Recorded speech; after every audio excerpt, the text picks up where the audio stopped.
She had been talking for 6 hours before she said anything the tribunal hadn't already decided to ignore. That was the part that stayed with Commander Yara Masen after she left the building. Not the data, not the recordings, not the 43 years of classified encounter logs that Dr. Senna Vale had laid out on the table, like a hand of cards she'd been holding across lifetime. What stayed was the moment Vale paused, midway through her account of the Mirio event, and said quietly, without drama or self-pity, "I need you to understand that I am not asking you to believe me. I am asking you to look." Nobody looked. They were very polite about it, the way institutions are polite when they have already reached their conclusion and simply need the proceedings to catch up. Senior Coordinator Dora thanked her. Fleet Liaison Wren praised the thoroughness of her documentation. Admiral Saya Shalorn, who had authorized the session and who had, Masson suspected, already written the summary report before Vale entered the room, said that the council would give serious consideration to everything presented. Dr. Vale nodded once, picked up her data tablet, walked out. Masson had followed her into the corridor, half out of professional instinct and half out of something she couldn't name, some pull that had nothing to do with protocol. Vale was 61 years old, silver-haired, wearing a civilian research coat that had seen better decades. She did not look like a woman who had spent the better part of her adult life staring into the dark between stars. She looked like someone's grandmother. She looked tired in a way that sleep couldn't fix. "Dr. Vale," Masson had said. Vale stopped, turned, looked at her with eyes that had looked at too many things. "You actually listened," Vale said. It wasn't a compliment. It was an observation, delivered with the clinical precision of someone who had learned not to assign emotional weight to facts. She said it the way a navigator might note the position of a star, not because the star needed to be acknowledged, but because the star was there and pretending otherwise was not a habit worth developing. "I did," Masson said. "Then you know what's coming." Masson had not answered that. She had nothing to answer with. But she had gone home that night and lain awake in the dark of her quarters with the ceiling above her and the weight of what she'd heard pressing down on her chest. And she had thought, yes, I think I do. The choir, as the entities had come to be known in classified documentation, had been sending signals since before the first human spacecraft broke low orbit. This was not a theory. It was not speculation. It was, according to the 7 decades of data that Senna Vale had organized and cross-referenced and presented to boards and committees and closed-door councils across her career, an established fact. The problem was not that no one knew. The problem was that knowing had been quietly, systematically, deliberately organized into irrelevance. Vale had first encountered the signal 34 years ago, when she was 27 years old and newly credentialed, working a night shift at the peripheral array station on the far side of Heron's moon.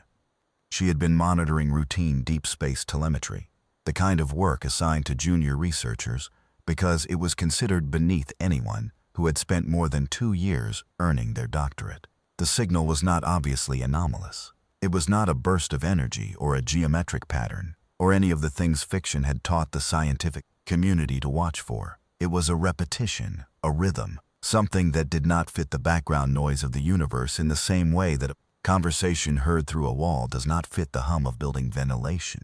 Not because it is loud, but because it has grammar. She had flagged it. She had documented it in triplicate. She had sent her findings up the chain of command with the careful, measured language of someone who understood how institutions work and who wanted very much to still be employed by the time her report reached. Someone with the authority to act on it. What had happened instead was that her supervisor had called her into his office the following morning and told her, gently but with a finality that left no room for argument, that she had misidentified a known pulsar echo sequence. The documentation was amended. Her flag was cleared. And that night, sitting in her quarters eating a meal she didn't taste, Senna Vale had made a decision that would cost her the next 3 decades of her life. She was going to keep listening.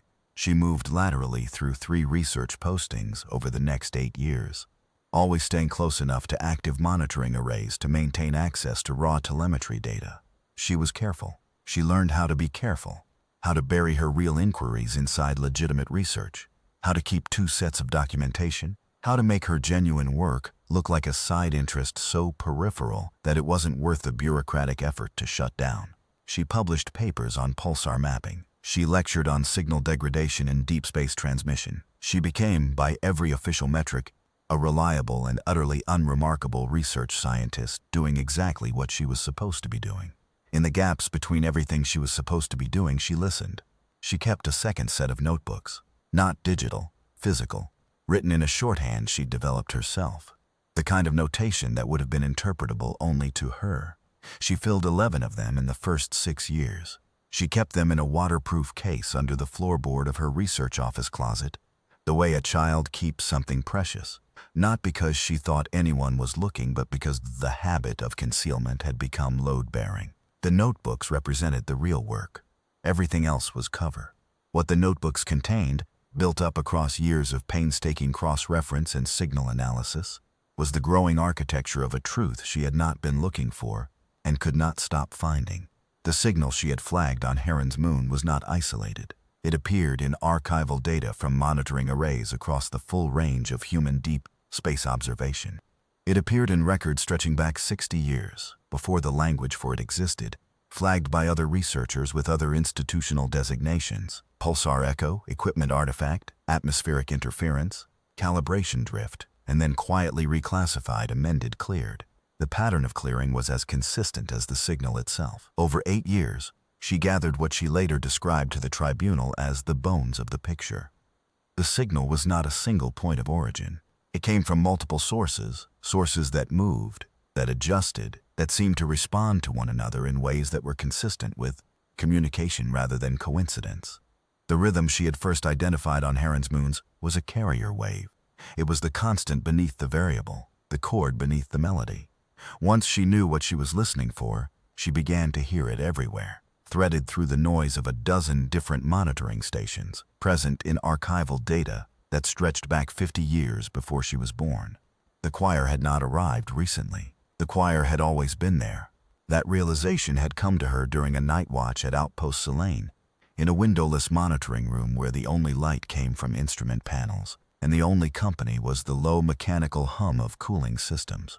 She had been cross-referencing 3 decades of telemetry, mapping the signal's distribution against the expansion of humanity's own broadcast footprint, and the pattern had resolved in front of her like a photograph developing in chemical bath, sudden, inevitable, slightly nauseating. The signal's density increased in direct proportion to the range of human communication technology. It was not responding to natural phenomena. It was responding to them. She had sat very still for a long time after that. Then she had made herself a cup of bad instant coffee from the station's communal kitchen, stood at the window that looked out onto the gray surface of the moon below, and told herself what she was going to do next. What she was going to do next was find out if anyone in an official capacity already knew. They did. That was the second worst thing she ever learned. The organization was called the Quorum. It had no official name, no charter, no presence in any institutional record that a civilian researcher could access without clearances so deep they required a second identity and a handler. Vale had spent 6 years finding the edges of it, following the thread of document redactions, cross-referencing personnel transfers, mapping the careers of scientists who had made findings similar to her own, and then gone very quiet very quickly. The Quorum was not a conspiracy in the dramatic sense. It was not a shadowy cabal meeting in underground bunkers, issuing commands and eliminating witnesses. It was, in its mundane and therefore somehow more horrifying reality, a management structure, a system for processing unwelcome information and ensuring it reached no conclusions that would require anyone to act on it. It was staffed by ordinary people doing what they believed was necessary work, following protocols established by predecessors they had never met, operating with the institutional confidence that comes from being part of something that has functioned without catastrophic failure for long enough that its existence has become its own justification. She had made contact with a man named Doran Ash in her 13th year of independent research. Ash was a retired signals analyst who had worked for the Quorum for 11 years before leaving on what his official file described as health grounds. He was 64. Lived alone in a coastal settlement on the third continent, and had a drinking habit that he described with dry humor as occupationally appropriate. He had spent 3 months refusing Vale's requests to meet before agreeing to a single conversation in a public place, surrounded by other people, at a table he had chosen for its sightlines to both entrances. He'd spent the first 20 minutes of their meeting watching those entrances. Then he'd looked at her. with the kind of look that had seen too much to bother performing anything, and said, "You already know. You just want someone to confirm it." "I want to understand what they're doing," she said. "Managing," he said. "That's all. Just managing." "What does that mean?" He looked out the window for a moment. The sea was visible from where they sat, flat and gray and very wide. The light on it was the particular silver light of an afternoon in a season that can't decide whether it's still autumn. He watched it for a while, and Vale had the impression that he was doing what she'd been doing for 13 years, organizing something difficult into words that wouldn't break under the weight of what they carried. "The choir has been transmitting since before we had equipment to receive it," he said at last. "When we first developed that equipment, we spent about 30 years trying to interpret the signal, trying to understand what it was, whether it was intelligence, whether it intended contact." He paused. "We eventually concluded, at the highest levels of Fleet Command, that the question of whether they intended contact was less important than the question of whether we were prepared for it. And the answer was no. The answer was no, and has continued to be no for 50 years. He looked at her. "The quorum isn't hiding the choir. They're hiding the fact that we are not ready, that we have never been ready, that every time we've gotten close to first contact, every time one of their vessels has moved within engagement range, every time the signal has shifted from transmission to something that felt more like conversation, we have backed away, not because we couldn't pursue it, because we made a decision at a level above the people whose careers you've been mapping that the cost of contact was greater than the benefit. And we made that decision without telling anyone." Vale had been quiet for a moment. "Who made that decision?" "People who thought they were protecting something," Ash said. "They weren't wrong to be afraid. I was there when we first got visual confirmation of one of their vessels. I watched 3 senior scientists resign their posts the same day. The fear was it was reasonable, given what we saw, what they are, how they think. You've been listening to the carrier wave. You haven't seen what's behind it." "Then tell me," he had told her. It had taken 2 more meetings and a great deal of the bottle of whiskey he'd brought to the 3rd one, and by the end of it Vale's hands had been steady only because she'd made them be steady, by force of will. The way you hold something together with your bare hands when the clamps have failed, and you know that if you let go it all comes apart. The choir did not think the way humans thought. This was not a poetic observation or a philosophical conceit. It was a cognitive reality as concrete as the difference between a species that breathes oxygen and one that breathes methane. The entities that composed the choir did not experience time linearly. They did not distinguish between individuals the way human consciousness did. What humans perceived as separate beings were, from the choir's perspective, nodes in a continuous process, more like the individual moments of a single long thought than like distinct persons. They communicated not in language but in something that functioned like emotional mathematics, precise, complex, almost entirely uninterpretable through any framework developed by a species that had evolved in isolation. What Doran Ash had seen, on the day he watched 3 colleagues resign, was a recording. 40 seconds of visual feed from a probe that had been brought within range of one of their vessels. He described it to Vale with the careful, factual tone of someone who has processed a thing many times and still has not finished processing it. The vessel was enormous. Not in the way that a large human ship is enormous, not in the sense of being a very big version of a familiar category of thing, in the sense of being a category violation, something so far outside the scale of human engineering that the brain resisted registering it as a built object at all. The recording had shown it turning, a slow movement, vast and unhurried, like a mountain deciding to face a different direction, and as it turned, the probe's instruments had recorded a shift in the carrier wave that every analyst who reviewed the footage later agreed was the choir equivalent of noticing something. It had noticed the probe, it had noted it, and then it had continued on its way. "They're not hostile," Ash had said. "That's the part that keeps the quorum up at night, in a way the hostility scenario never could. If they wanted to hurt us, they would have done it 50 years ago. They don't want to hurt us. They just don't consider us on the terms we consider ourselves. So we're something they've observed, something they've been patient with. And the quorum's great fear, the fear they've spent 50 years managing in the dark, is that the day we make direct contact, the day we actually try to establish communication on terms that require them to respond, is the day we find out exactly where we've left in the assessment." Vale had driven home alone that night.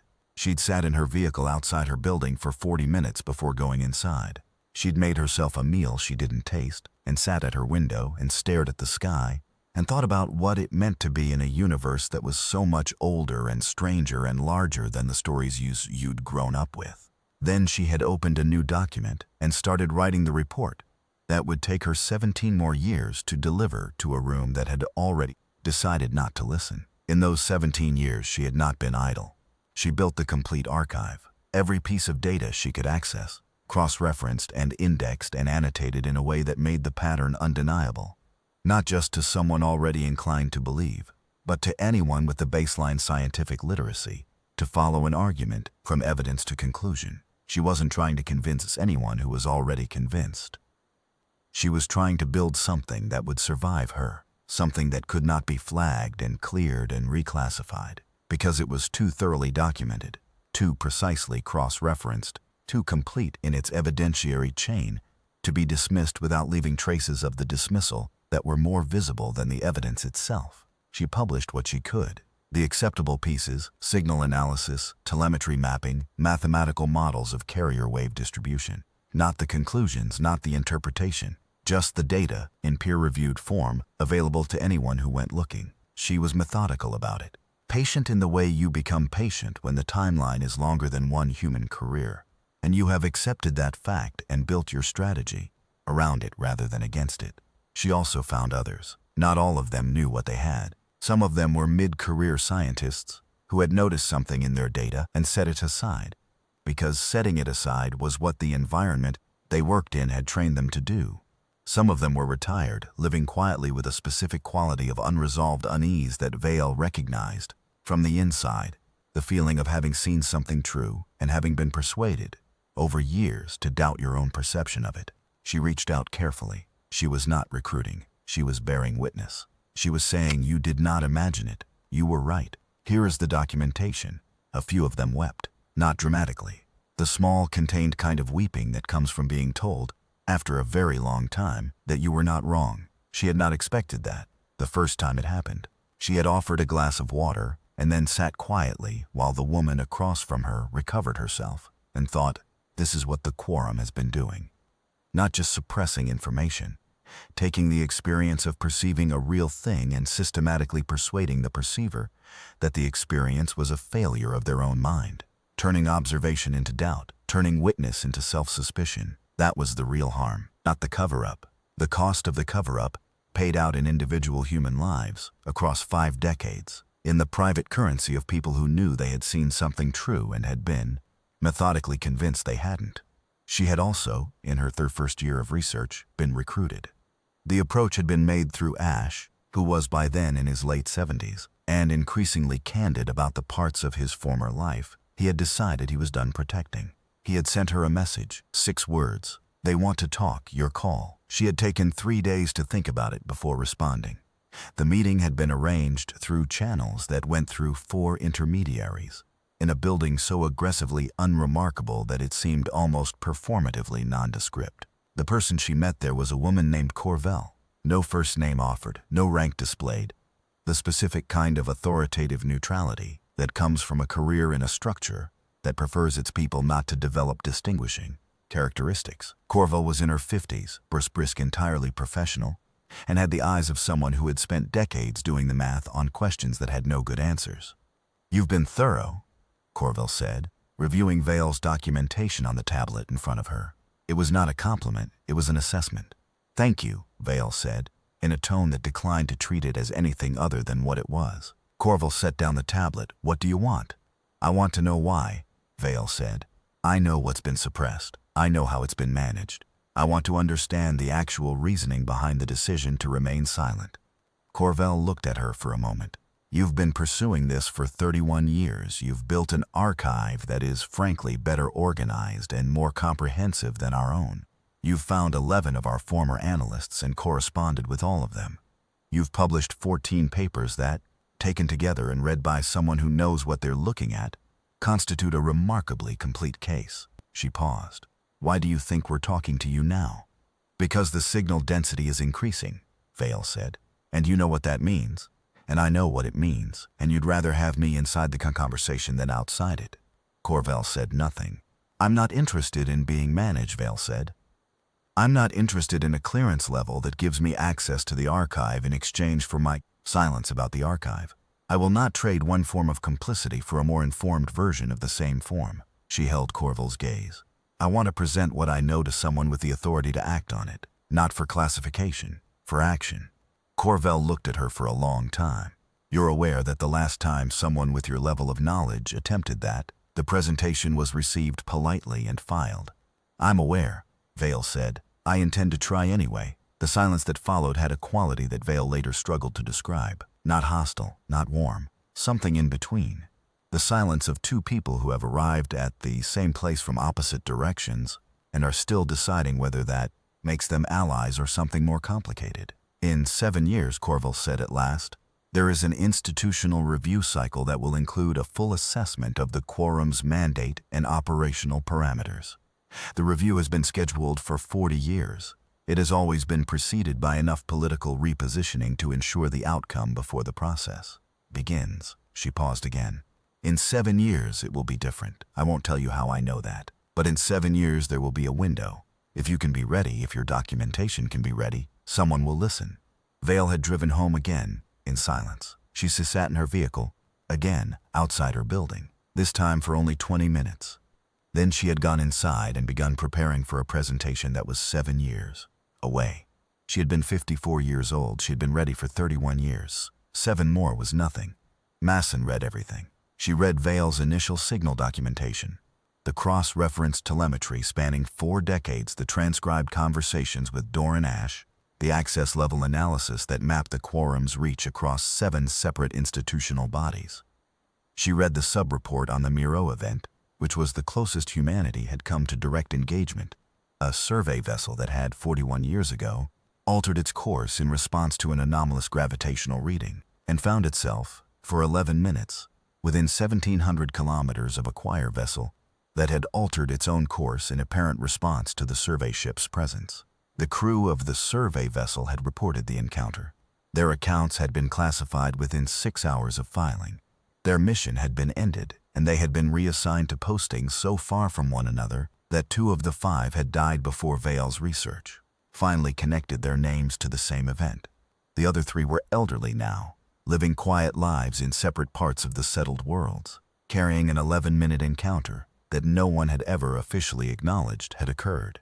She read all of it in 3 days, sitting in her quarters with a pot of coffee that went cold 4 times, and the door locked against the specific variety of interruption that her rank usually couldn't prevent.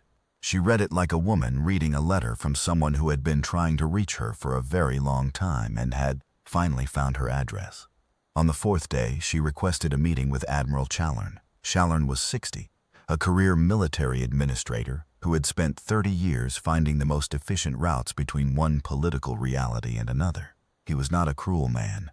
He was a man who had learned, at some point in his rise through the ranks, that the institutional machinery he served was more durable than any individual who operated within it, and who had made peace with that knowledge by becoming very good at operating within it. He received Masson in his office with the easy courtesy he extended to everyone, and the mild professional interest he extended to people who had just done something unexpected. You read the Vale documentation, he said. All of it. I assumed you would.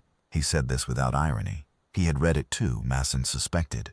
Had read it years ago. Had filed it under the same category every previous administrator had used, the category whose name was something like necessary patience. We're making a mistake, Masson said. Chalern's expression didn't change. Commander, I understand why the quorum made the decisions it made. I understand the fear that drove them. What I can't understand, what I have been sitting with for 3 days, trying to understand, is why we are still making the same decision when the circumstances have changed. What circumstances have changed? The signal density, Masson said. It's been increasing for 6 years. Vale documented it in the appendix materials that didn't make it into her main presentation. It's not a marginal increase, it's a curve. Exponential, measured against the baseline from 30 years ago. They're not maintaining observation distance anymore. They're moving closer, and we are managing that development the same way we've managed every other development for 50 years. which is to say we're filing reports and classifying data and pretending that the absence of visible threat means we have unlimited time to decide how to proceed. She paused. We don't have unlimited time, we never did. We just behaved as though we did because the cost of that behavior was abstract. Shalorn was quiet for a moment. Through the window behind him, a section of the Heron's moon surface was visible, gray and pockmarked, ancient and patient. What do you propose, Commander? Contact, she said.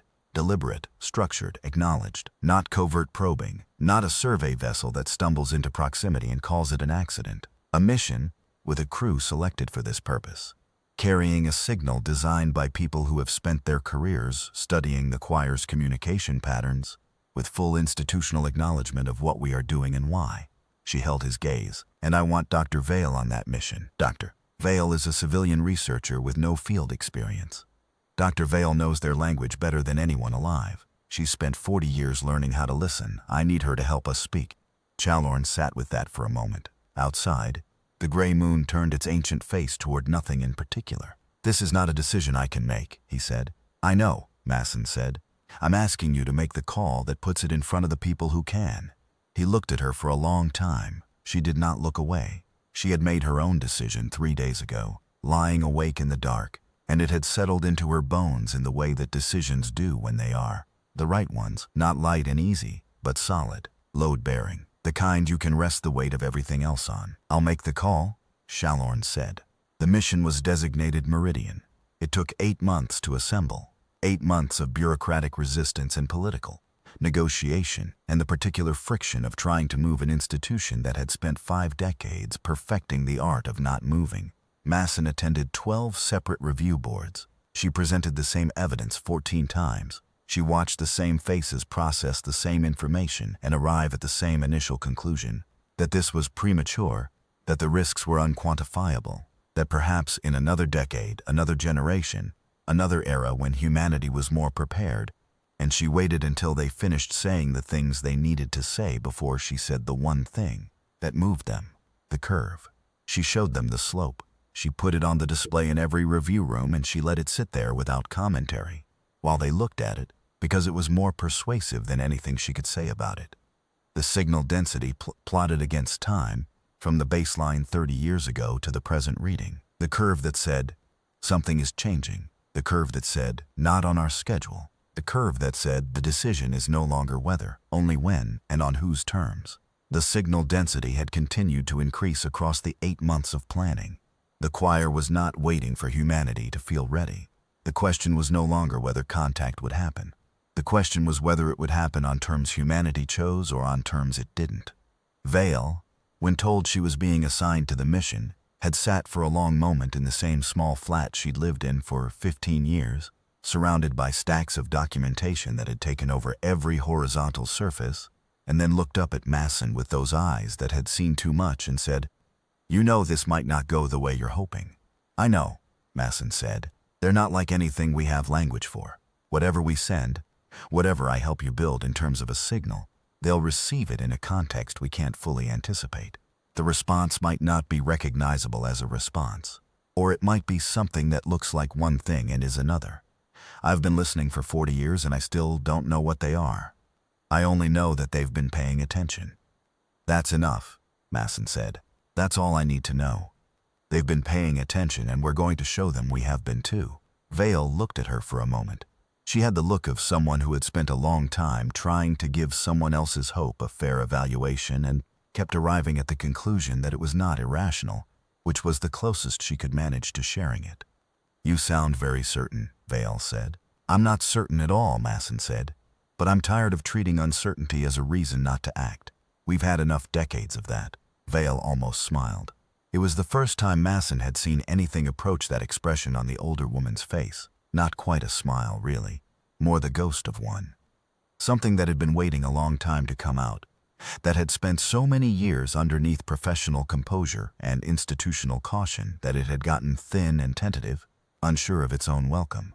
"All right, Commander," Vale said. "Let's go meet them." The vessel assigned to Meridian was the survey ship Lethian, a mid-range deep-field explorer that had been in commission for 12 years, and had a crew record so clean it was almost suspicious. Its regular captain, a methodical man named Kors, had been offered the command and declined. He had a family and, as he told Masson with the honesty of a person who doesn't bother performing courage he doesn't feel, he was not able to be certain enough about coming back. She had respected that. She had found her command crew from among the people who were. Chief Signals Officer Davin was 29, the youngest member of the bridge crew, who had transferred 3 times to get assignments closer to the monitoring arrays that tracked the carrier wave, and who had, in his personal time, developed an independent mathematical model of the choir's communication structure that aligned with Vale's within 3 percentage points. When Vale reviewed his model, she had looked up from her tablet and said, "How long?" And he had said 4 years, and she had nodded once. The way you nod at someone who has been following the same road from a different direction and arrived at the same place. Navigator Polara was 44, former deep field survey veteran, the kind of person whose composure was not a performance but a structure, built over years of situations in which panic was a luxury she couldn't afford. She had volunteered for Meridian within 6 hours of the crew call going out, and when Masson asked her why, she had shrugged in the way that people shrug when the answer seems obvious to them, and said, "Because if this is what it looks like, it's the most important thing that's ever been done.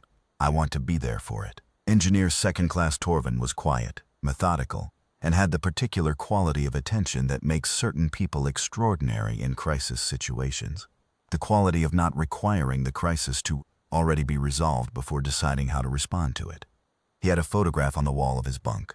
Himself as a child, perhaps 8 years old, standing in a field somewhere on the first continent, looking up at the sky with his mouth slightly open and his whole small face alight with something that hadn't yet been educated into something more careful.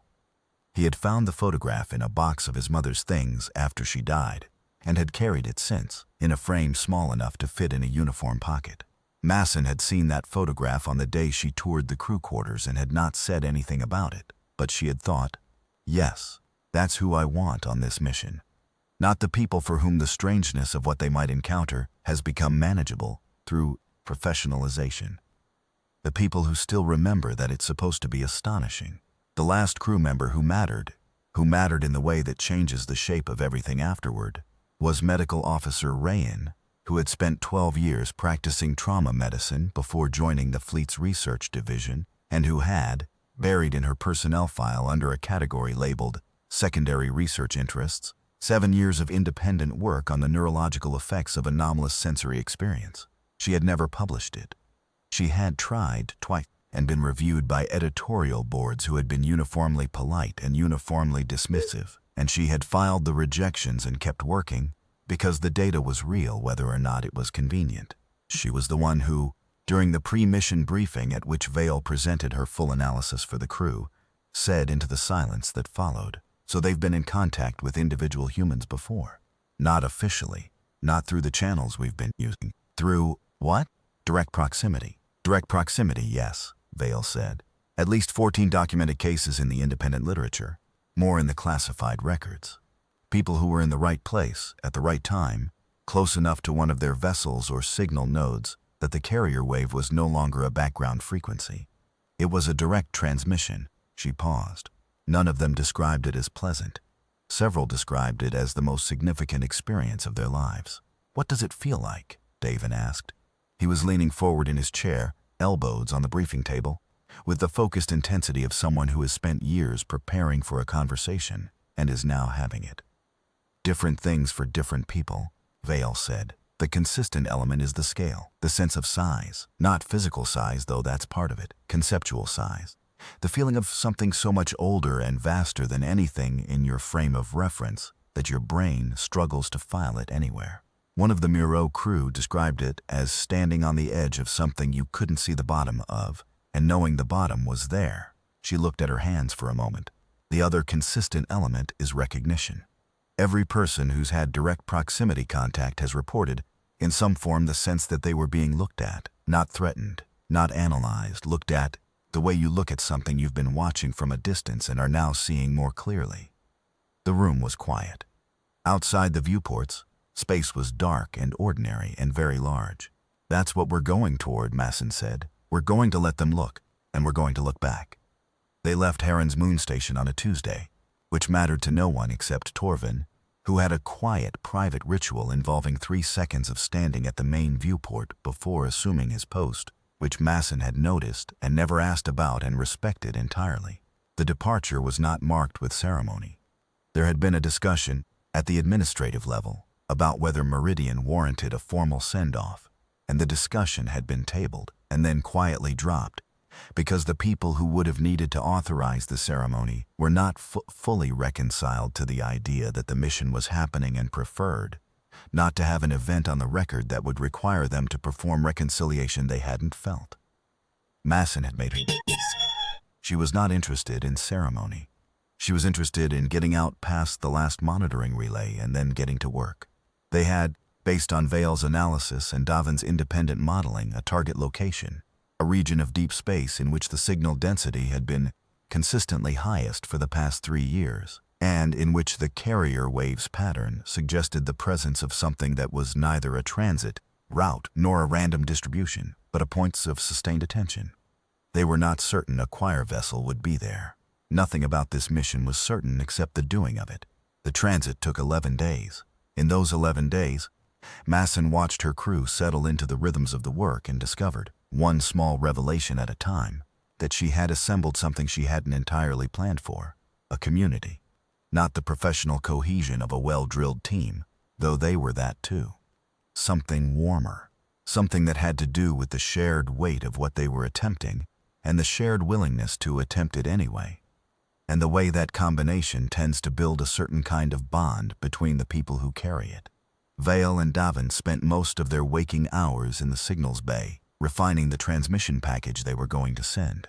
It was not a message in any conventional sense, not a greeting, not an identification beacon, not the kind of thing that could be translated by running it through a known linguistic framework. It was, as Vale explained it, more like a response.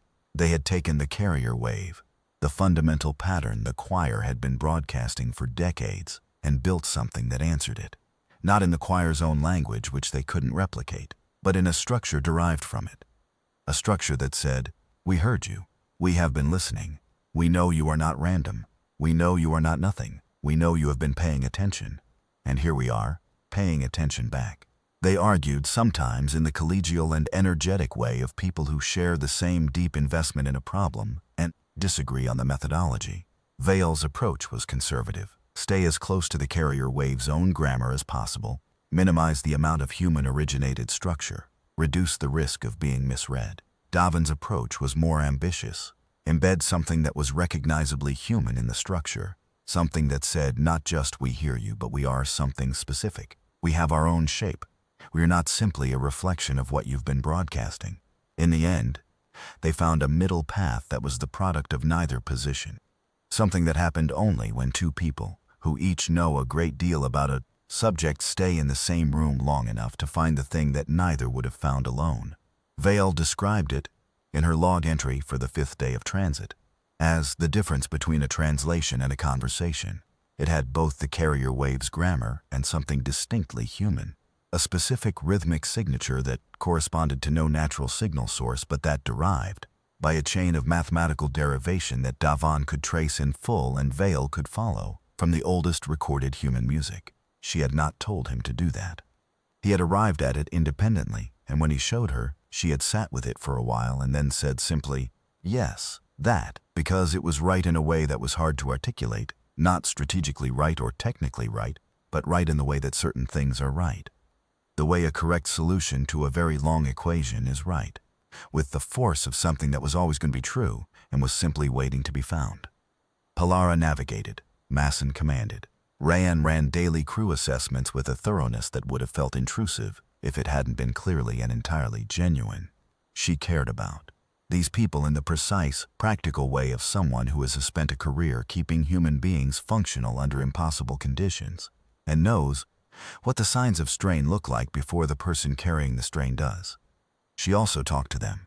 That was something Masson had not expected from a medical officer and had come to value considerably. Not therapy, nothing so formal, just the ordinary act of being present, of asking the questions that had nothing to do with health metrics and everything to do with the fact that people are not machines, and on a mission like this one, the small human maintenance matters as much as the technical kind.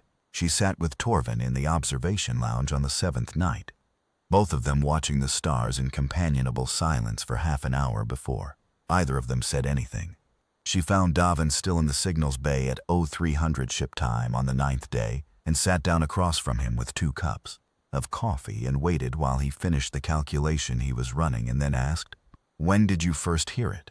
He had been quiet for a moment and then said, "I was 16, in a tone that explained everything without explaining anything, and she had nodded, and that had been the end of it, and also somehow the beginning of something.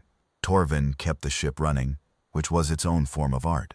Not glamorous, not acknowledged unless it failed, but foundational in the way that breathing is foundational. He also had a habit of sitting in the observation lounge after his shift, in the dark, with the viewport unshuttered, watching the stars in a way that was not technically on the mission schedule, but that Masson would not have interrupted for anything. On the 8th day, Davin came to her quarters with his tablet. "There's a response," he said. He was trying to keep his voice flat and failing.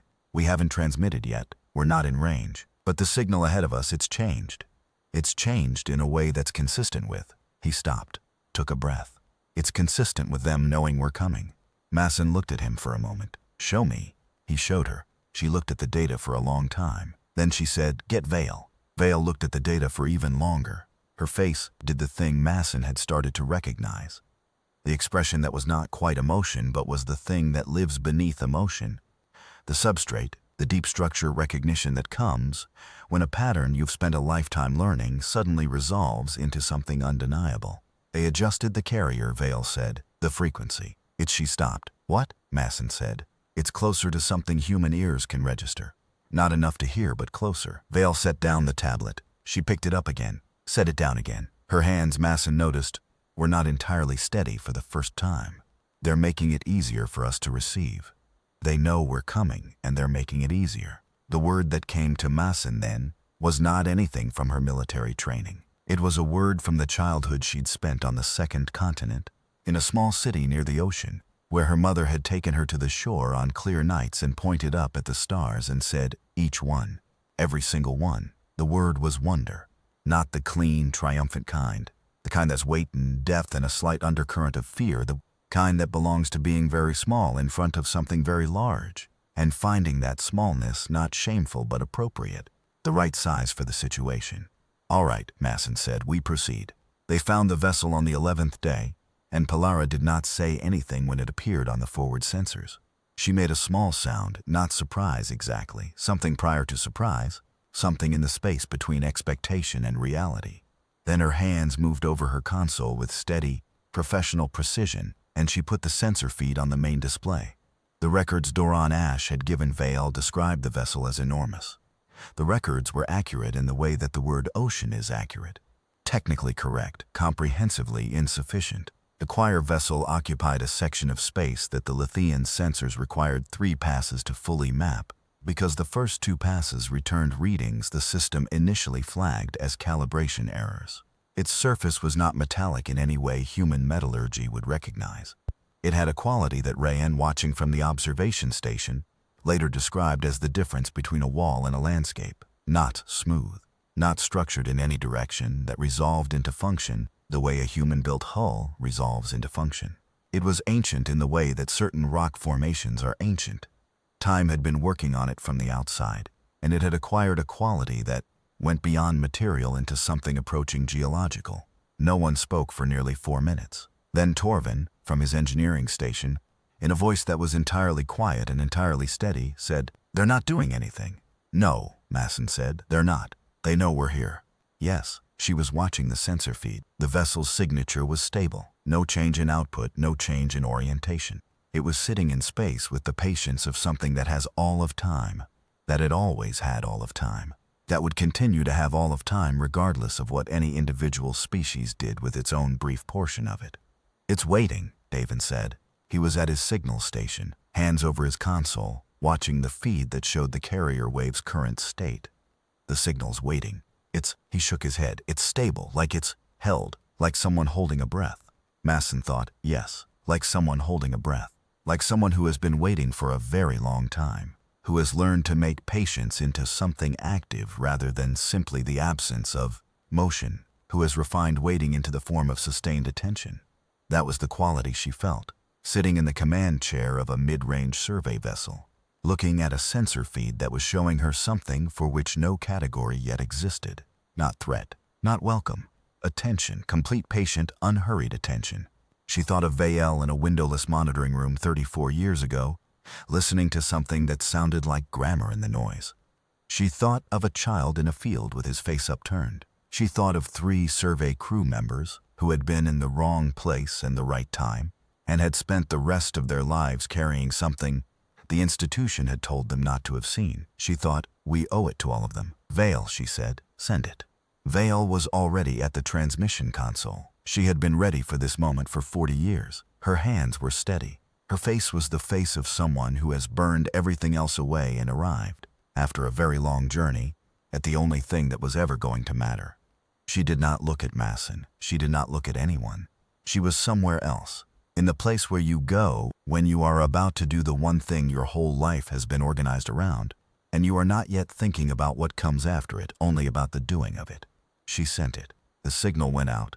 The carrier wave's grammar answered. The derived structure, the rhythmic signature from the oldest recorded human music, woven into the mathematics like a name written in a foreign script, readable if you knew the language, if you'd been paying the right kind of attention. The silence that followed was 11 seconds long. Masson counted them.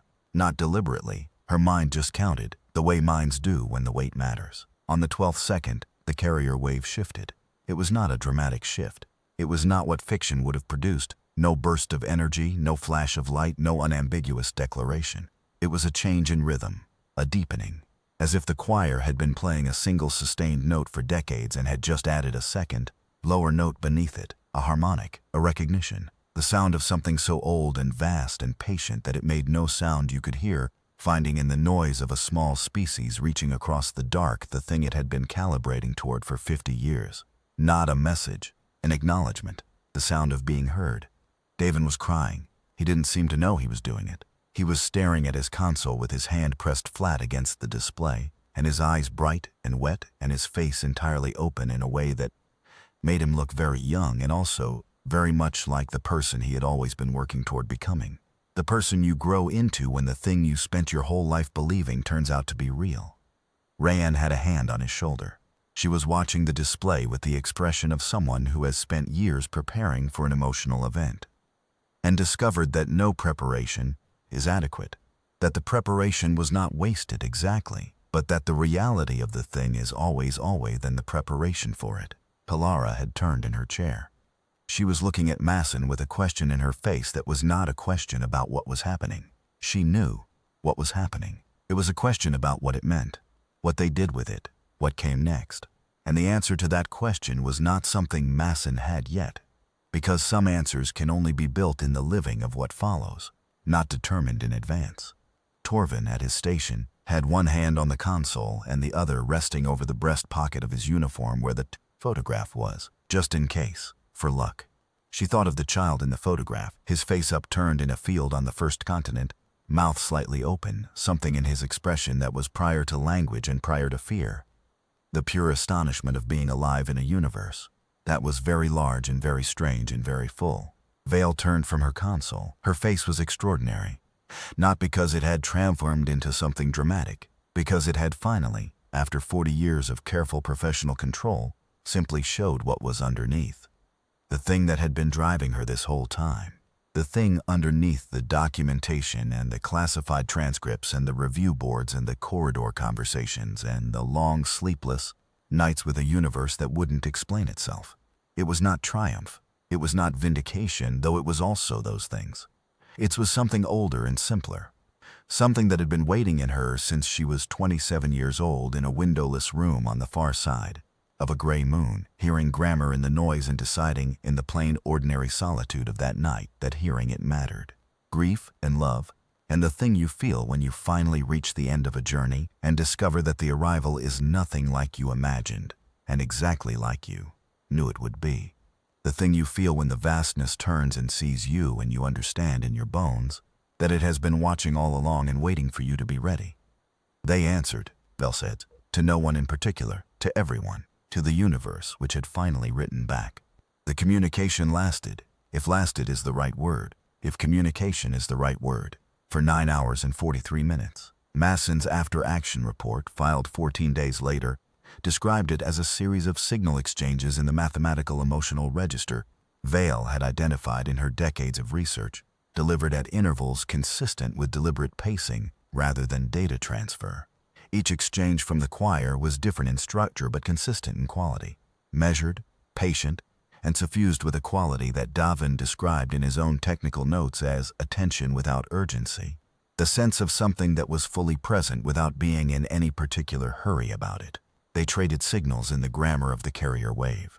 The choir's responses built on what the Lethean sent, incorporated the human rhythmic signature, worked with it, developed it, the way a musician develops a motif introduced by another player. Not the same, not a mirror, something generative. Something that said, we hear not just what you've said but the shape of the saying. We are responding to you specifically, not to the idea of small species making contact, to you, to these particular minds in this particular vessel, sending this particular signal from this particular moment in your development as a species. Vale understood perhaps a tenth of it in real time. Davin understood perhaps a fifth.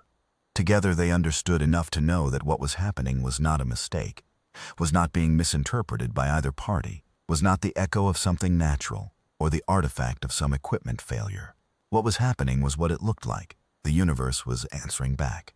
At hour 7, there was a change in the signal that both Vale and Davin noted simultaneously. The carrier wave, the fundamental frequency that had been broadcasting since before any living human was born, shifted, not dramatically.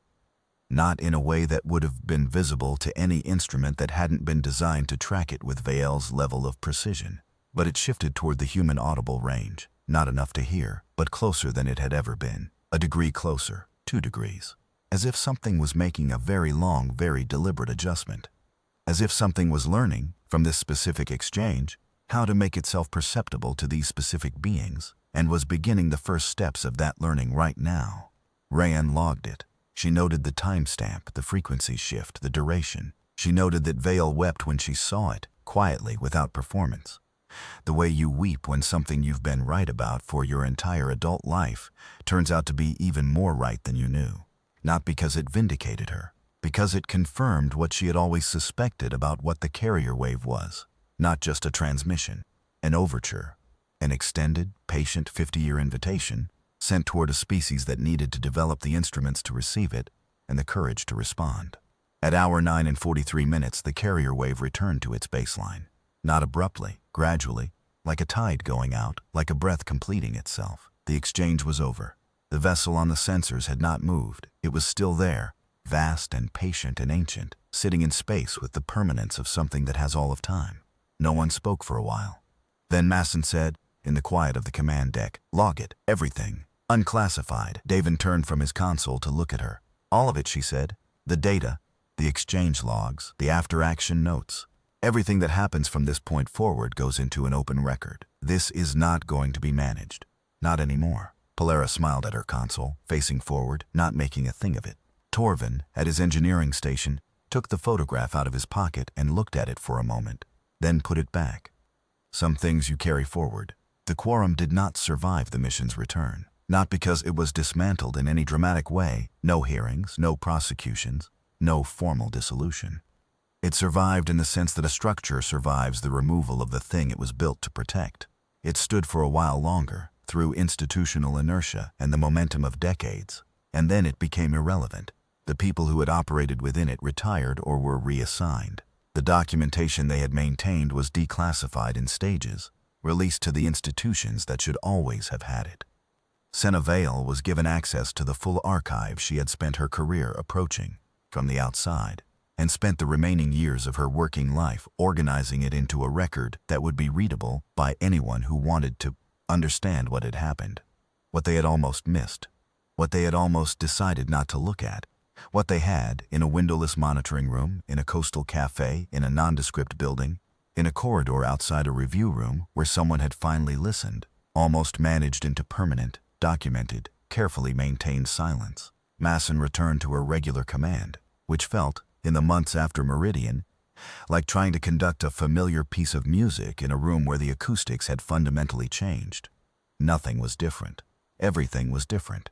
She found herself, more than once, standing at a viewport in the way Torvin stood, not looking for anything in particular, not expecting anything in particular, just looking, just maintaining the practice of attention. Rayan published her research. It took 4 submission attempts and 3 reviewers who had never heard of Meridian and wouldn't have believed it if they had, and then it was accepted, and then it was read, and then it was cited, and then the whole landscape of how human science thought about proximity. Contact and non-human cognition shifted in the quiet, inexorable way that landscapes shift when the ground beneath them has been rearranging itself for a long time and has finally settled into its new shape. Davin went on to lead the signal interpretation team that spent the next decade doing the slow, painstaking, extraordinary work of learning to read what the choir had been saying. He became the person the next generation of researchers came to when they wanted to understand the carrier wave. Became, in his mid-30s, the kind of teacher who changes the direction a student was going to go, even if the student doesn't know it yet. He kept crying at significant moments. He never stopped. Pilara took a second deep field assignment 6 months after Meridian, and a third after that, and eventually became the person who mapped the outer range distribution of the carrier wave across the farthest reaches of known space and discovered that it was not limited to the region of their encounter. It was everywhere. It had always been everywhere. The choir was not one vessel. The choir was not one place. The choir was the universe maintaining its attention on the one species that had recently, finally, found the nerve to look up and look back. Torvin got a second photograph. He was in the field this time, a survey mission. No relation to Meridian except that he had taken Meridian with him the way you take everything that has mattered with you, in the cells and the body and the particular way the eyes move across the sky. His colleague had taken it without him noticing.